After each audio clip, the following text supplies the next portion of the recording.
जय मसीह की। हमारे प्रभु और उद्धारकर्ता यीशु मसीह के नाम में सजीव वाहिनी के सारे दर्शकों को सादर प्रणाम। ये हमारा हिंदी वर्चुअल लाइव सर्विस आप हर रविवार 8:30 बजे यूट्यूब या फेसबुक में देख सकते हैं। दाऊद महाराज ये कहते हैं, प्रभु मेरा चरवाहा है, मुझे किसी चीज़ की कमी नहीं।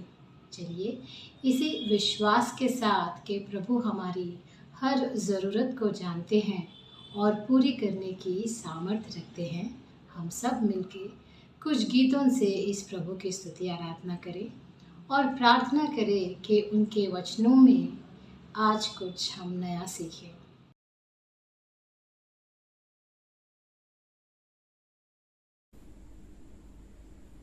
मेरे प्यारे जिंदा खुदावंद प्रभु परमेश्वर, मैं आपके चरणों में आता हूँ।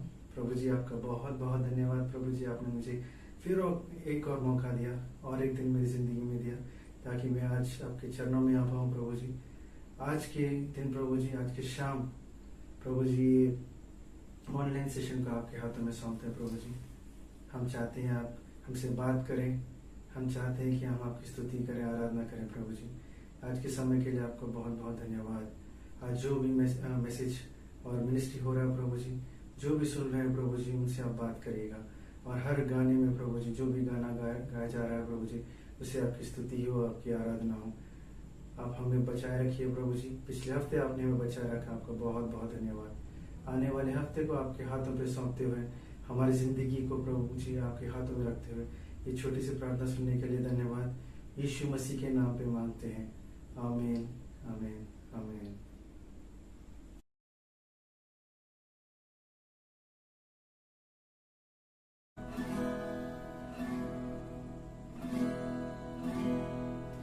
जय मसीह के प्यारे भाइयों बहनों, आज के इस ऑनलाइन गैदरिंग में मिलकर हम प्रभु की स्तुति करते हैं, आराधना करेंगे। आज मैं गाने वाला हूँ गाना शुक्रिया तेरा। चलिए मिलके गाते हैं।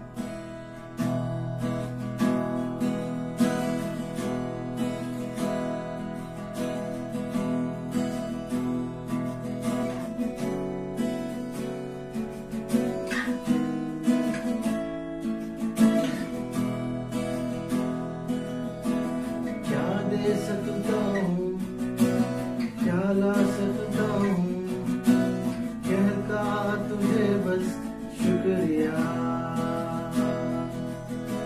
क्या दे सकता हूँ, क्या ला सकता हूँ, कहता तुझे बस शुक्रिया शुक्रिया।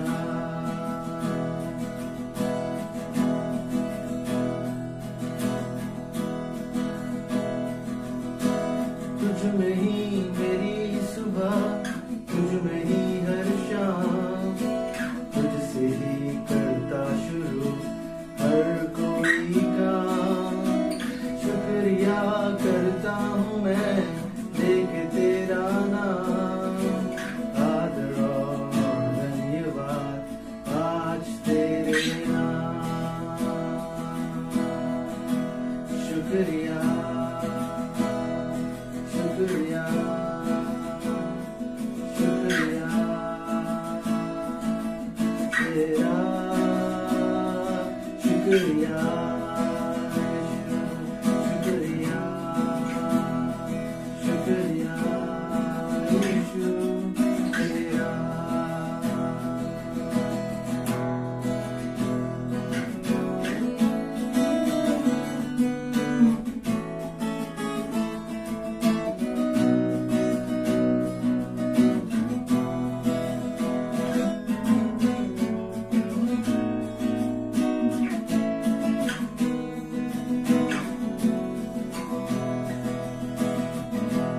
सारी दुनिया तेरी है,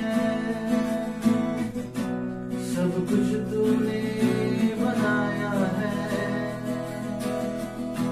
मुझको भी तूने रचाया है, तेरे जैसा किया है। सारी दुनिया तेरी है। भाइयों बहनों मिलके गाते हैं, चलिए ना। सारी दुनिया तेरी है,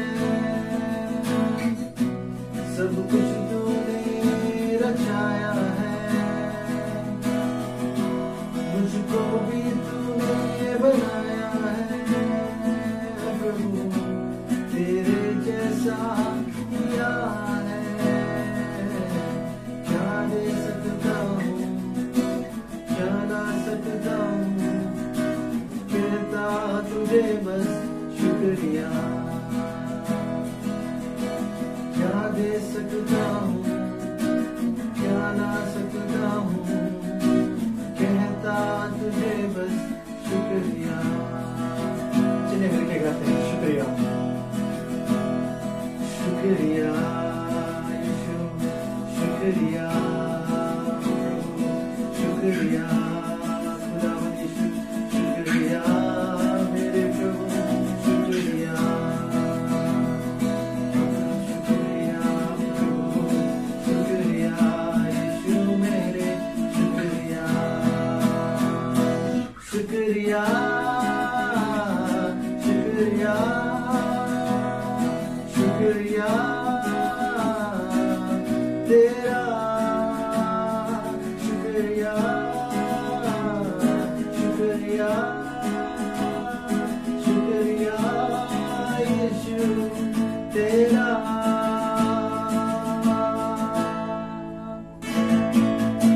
क्या दे सकता हूँ प्रभु, क्या ला सकता हूँ, कहता तुझे बस शुक्रिया। क्या दे सकता हूँ मेरे खुदावन, क्या ला सकता हूँ, कहता तुझे बस शुक्रिया शुक्रिया शुक्रिया यीशु तेरा, शुक्रिया।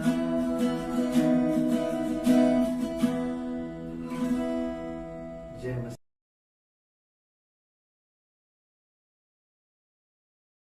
प्रभु यीशु मसीह के नाम में सबको प्यार भरा जय मसीह। प्रभु का धन्यवाद हो, प्रभु ने फिर एक बार उसके वचन से कुछ भागों को सिखाने के लिए प्रभु ने मुझे मौका दिया, इसके लिए प्रभु के नाम की स्तुति हो। बाइबल में कम से कम 3 अलग अलग फिलिप्पुस के बारे में हम लोग सीख सकते हैं। सबसे पहला मत्ती 14 अध्याय के 2 पद में हेरोदेस का भाई फिलिप्पुस के बारे में हम पढ़ते हैं, वो उसका भाई था। उसके बाद मत्ती 10 अध्याय में 3 से लेकर 5 तक इतिहास पढ़ेंगे तो वहां पर 12 चेलों में से एक चेला का नाम था फिलिप्पुस। और अभी जो मैं आपको सिखाने जा रहा हूँ वो प्रेरित के 6 अध्याय में उसके बारे में हम सबसे पहली बार पढ़ सकते हैं। प्रेरित 6 अध्याय का 5 पद में लिखा है कि यरूशलेम के कलीसिया में एक समस्या हुआ था और उस समस्या का समाधान करने के लिए वहां के प्रेरितों ने 7 लोगों को चुना ताकि वे लोग उस कलीसिया की देखभाल कर सके, कलीसिया के विधवाओं की सुधि ले सके। ये उनका मुख्य उद्देश्य था। और उस 7 में से एक व्यक्ति का नाम था फिलिप्पुस। बाकी और भी अन्य नाम है, स्तिफनस, निकानोर, ऐसे अलग अलग नाम है, लेकिन वहां पर एक व्यक्ति के बारे में हम जान सकते हैं, उनका नाम है फिलिप्पुस। फिलिप्पुस का अर्थ यदि हम देखेंगे तो फिलिप्पुस का अर्थ है घोड़ों को प्यार करने वाला या एक प्रेमी व्यक्ति, अ लवर ऑफ हॉर्सेस और अ बिलोवर्ड उसका अर्थ है। प्रिय, ये फिलिप्पुस के बारे में शायद हो सकता है ये यरूशलेम का रहने वाला होगा, हमें ज्यादा कुछ पता नहीं, लेकिन हम समझ सकते हैं कि वो एक यरूशलेम का निवासी था। वहां से उसके जीवन की शुरुआत को हम देखते हैं। एक छोटा सा जिम्मेवारी उसे दिया गया था। उस जिम्मेवारी को उसने, हम लोग प्रेरित 6 के 5 अध्याय में पढ़ते हैं कि वो व्यक्ति विधवाओं की सुधि लेता था। कलीसिया में छोटे छोटे काम करते हुए वो अपने विश्वास की यात्रा को आगे बढ़ा रहा था। मेरे प्रियो, प्रभु हर व्यक्ति को चुनता है और परमेश्वर हर एक व्यक्ति के लिए एक काम सौंपता है या एक जिम्मेवारी को सौंपता है। और फिलिप्पुस के जीवन में हम देखते हैं कि फिलिप्पुस को एक छोटी सी जिम्मेवारी दी गई थी। वो जिम्मेवारी थी यरूशलेम में जो कलीसिया के विश्वासी लोग थे, उन विश्वासियों को देखभाल करना, उन्हें खाना खिलाना, कलीसिया में छोटे छोटे कामों को करना। ये सारी जिम्मेवारियां फिलिप्पुस को सौंपी गई थी और वो उस काम में विश्वास योग्य था, काम में आगे बढ़ रहा था। अचानक परमेश्वर उसे और एक जिम्मेवारी देता है। कुछ महीने या कुछ साल हो सकता है कि वो यरूशलेम के कलीसिया में काम किया। उसके बाद परमेश्वर प्रभु यीशु मसीह उसे और एक जिम्मेवारी देता है। वो हम लोग फिलिपी 8 अध्याय में पढ़ते हैं। 8 अध्याय में पढ़ते हैं, वहां पर लिखा है कि फिलिप्पुस को परमेश्वर कहता है कि तुम्हें सामरिया में जाकर प्रभु की सेवकाई करना है।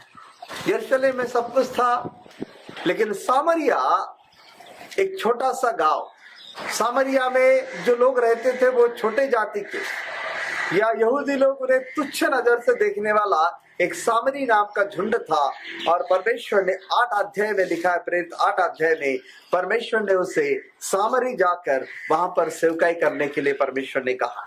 मेरे प्रियो, यहाँ पर 8 अध्याय में हम कुछ बातों को पढ़ते हैं।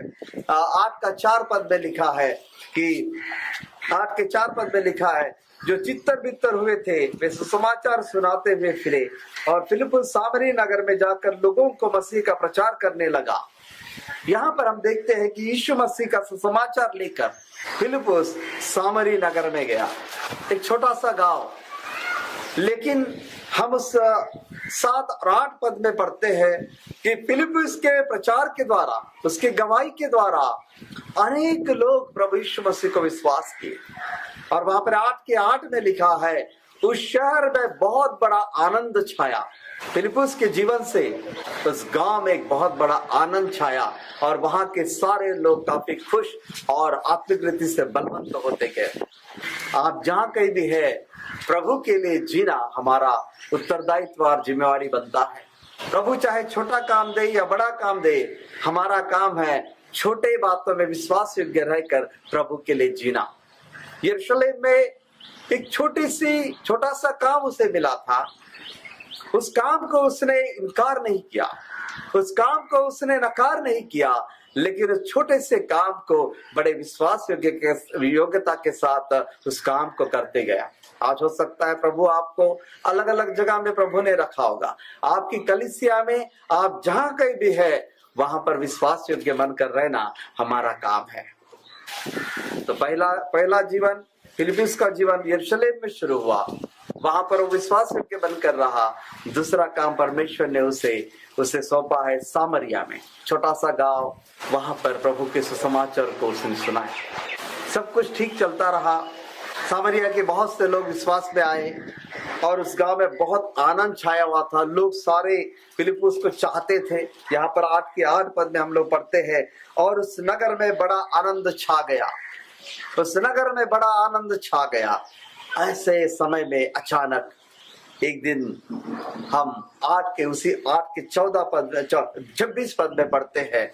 उसी 8 के 26 पद में फिर प्रभु के एक स्वर्गदूत ने फिलिप्पुस से कहा, उठ और दक्षिण की ओर जा, उस मार्ग पर जा जो यरूशलेम से गाजा जाता है। यह रेगिस्तान मार्ग है।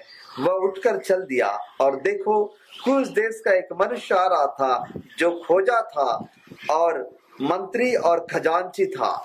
जीवन में तीसरा काम, सामरिया से परमेश्वर ने उसे एक स्वर्गदूत के द्वारा परमेश्वर ने उससे बात किया और कहा कि हे फिलिप्पुस, तुझे यरूशलेम से गाजा को जो रास्ता जाता है वहां पर जाकर खड़ा रहना है, और वो एक रेगिस्तान है। It is a desert. Samaria काफी लोगों से भरा था, वहां पर आनंद छाया हुआ था, सारे लोग उसके पास में थे।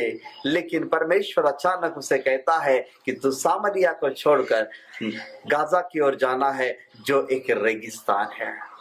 प्रियो, रेगिस्तान या डेजर्ट एक सूखा अनुभव को दिखाता है। कभी कभी हमारे जीवन में, आत्मिक यात्रा में, कभी कभी हम उस सूखे अनुभव से होकर गुजरते हैं जहां पर कोई नहीं है। जैसे रेगिस्तान में पानी का अभाव होता है, ना तो वहां पेड़ पौधे होते हैं और ना ही वहां पे लोग होते हैं। एक एकांत समय, एक अकेलापन, एक सूखापन हमारे जीवन में भी हो सकता है, आपके जीवन में भी हो सकता है कि हम लोग कभी कभी उस रेगिस्तान के अनुभव से होकर गुजरना पड़ा। Sometimes we need to go through the experience of desert or loneliness.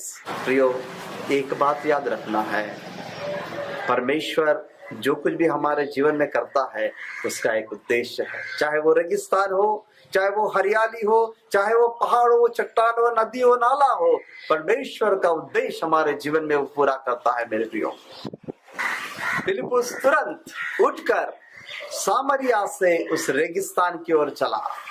उसे नहीं पता क्या होने वाला है, उसे नहीं पता प्रभु की योजना क्या है, लेकिन वो विश्वासता के साथ आज्ञाकारी बनकर वो परमेश्वर की बातों को मानकर उस रेगिस्तान में गया। अचानक रेगिस्तान में खड़ा है। उस समय में अचानक घोड़े की आवाज है, टक टक टक। मुड़कर देखता है तो कोई एक बहुत बड़ा अफसर उस रास्ते से होकर गुजर रहा था। बहुत बड़ा अफसर उस रास्ते से होकर गुजर रहा था और आत्मा ने 29 पद में आत्मा ने फिलिप्पुस से कहा, निकट जाकर इस रथ पर हो ले, निकट जाकर इस रथ पर हो ले। और 30 पद में लिखा है, फिलिप्पुस उसकी ओर दौड़ा।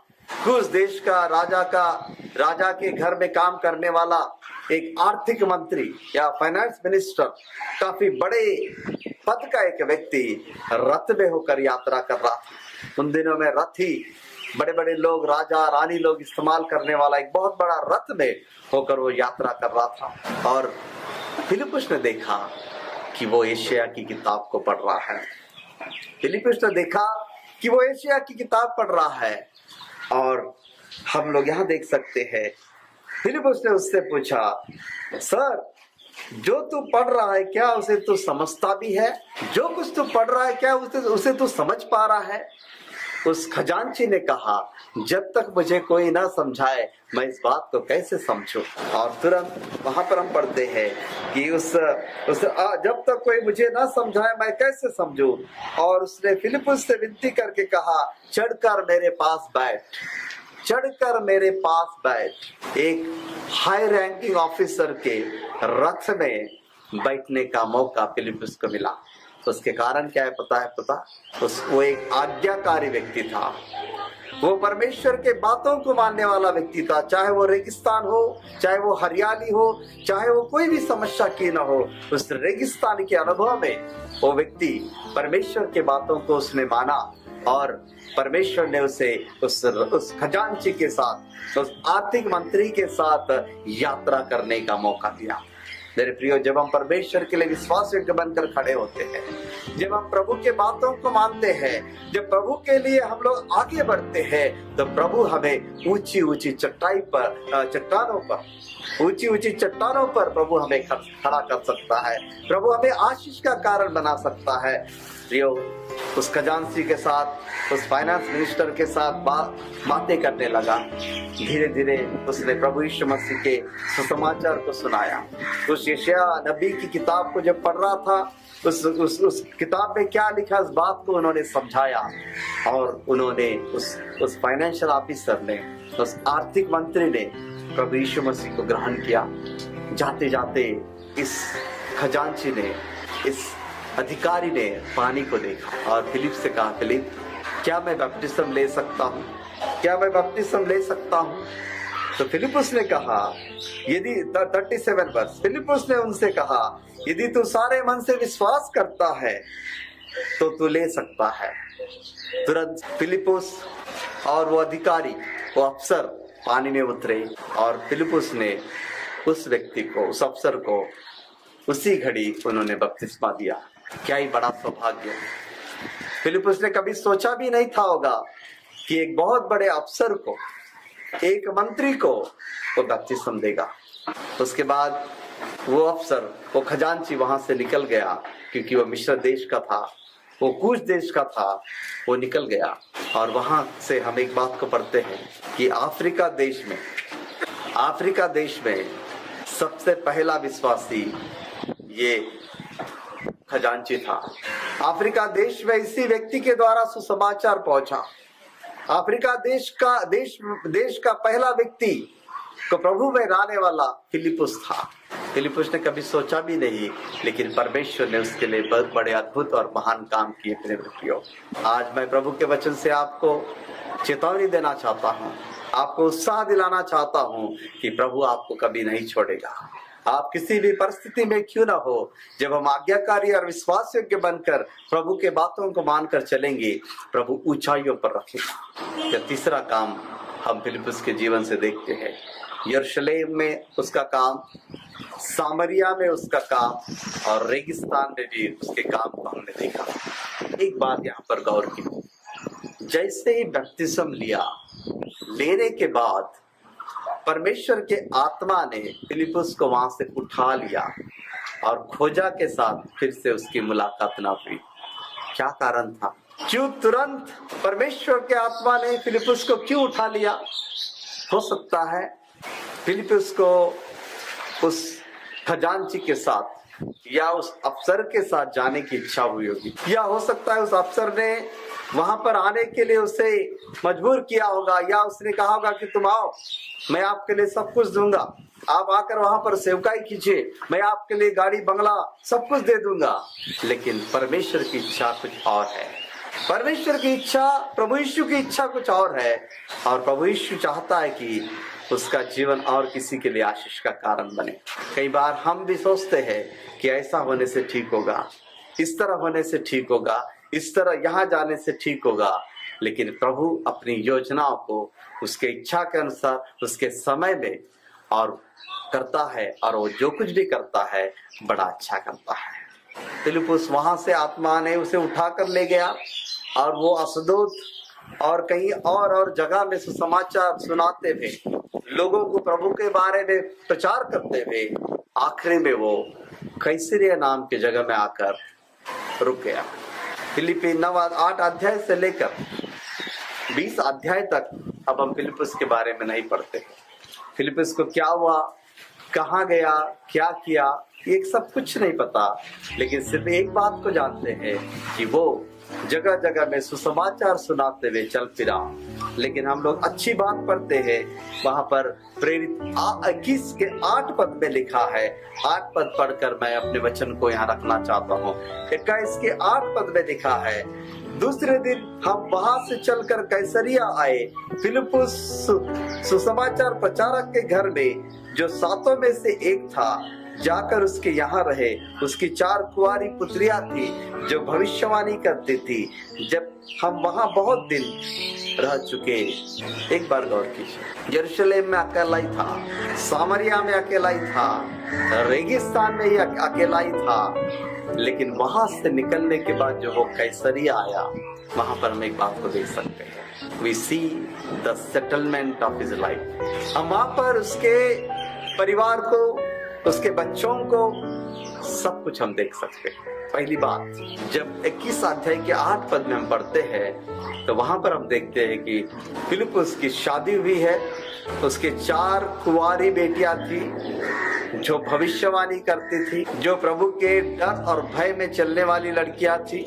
और उतना ही नहीं, उसका अपना घर था, और वो घर प्रभु के अन्य सेवक लोगों के लिए एक अतिथि सत्कार का घर था। कई सेवक लोग फिलिप्पुस के घर में आया जाया करते थे। फिलिप्पुस का परिवार, सारे परिवार समेत उन लोगों की देखभाल करता था, उन्हें खाना खिलाते थे, उनके रहने के लिए वहां पर स्थान था। फिलिप्पुस का परिवार को देखिए, प्रभु ने छोड़ा क्या? प्रभु उसे अकेला छोड़ा? नहीं प्रियो। जब हम छोटे छोटे बातों में विश्वास योग्य रहकर चलते हैं, जब हम छोटी बातों को पालन करते हैं, प्रभु हमें बड़ी बड़ी जिम्मेवारियां देगा। उसने कभी नहीं सोचा कि उसका शादी होगा, उसके 4 कुंवारी बेटियां होगी, उसका अपना एक घर रहेगा। और उतना ही नहीं, वहां पर और एक बात लिखा है, उसके नाम के सामने एक टाइटल भी है, सुसमाचार प्रचार करने वाला फिलिप्पुस। इंग्लिश में लिखा है इवेंजलिस्ट फिलिप। यरूशलेम के कलीसिया में सब नहीं था। कितनी आशीष! इसलिए प्रभु का आत्मा ने उसे उस देश के अफसर के साथ जाने नहीं दिया, क्योंकि प्रभु की योजना थी कि यहाँ पर वो बसे, कैसरी में आकर बसे। वो अनेक लोगों के लिए उसका घर अतिथि सत्कार करने वाला घर बने, वो अनेक लोगों को सुसमाचार सुनाने वाला व्यक्ति बने, उसके द्वारा कई लोग प्रभु में आने वाले बने। ये परमेश्वर की इच्छा है। मेरे प्रियो, आज आपके जीवन में भी प्रभु एक इच्छा को रखकर चलता है। प्रभु का वचन कहता है, मैंने तुम्हारे लिए बहुत सी अच्छी योजनाएं बनाई है। प्रभु ने हमारे लिए उत्तम योजनाएं बनाकर रखी है। God has a greater and wonderful plans for our lives, and He wants to see His plans to be established in our lives. परमेश्वर ने अपनी लिए अद्भुत और महत्वपूर्ण और आशीषमय योजनाएं मेरे लिए और आपके लिए तैयार करके रखी है, और उन योजनाओं को प्रभु आपके जीवन में पूरा करना चाहता है। लेकिन कंडीशन ये है, do you want to follow Jesus? क्या प्रभु के बातों को आप मानेंगे? क्या छोटे छोटे काम जो प्रभु हमें देता है, कलीसिया हमें देते हैं, क्या उस काम को हम विश्वास योग्य बनकर करेंगे? क्या हम रेगिस्तान के अनुभव में जब रहते हैं तो क्या हम उस वक्त भी प्रभु के बातों को मानेंगे, प्रभु के लिए आज्ञाकारी होंगे? प्रियो, फिलिपुस के जीवन को याद कीजिए, उसका small beginning but great ending, छोटी सी शुरुआत यरूशलेम में उसका इसकी जीवन की शुरुआत हुई। वहां पर विधवाओं की सहायता करता था, खाना खिलाता था, छोटे छोटे झाड़ू लगाता था, कलीसिया के काम में वो आगे बढ़ रहा था। प्रभु ने उसे सामरिया लेकर गया।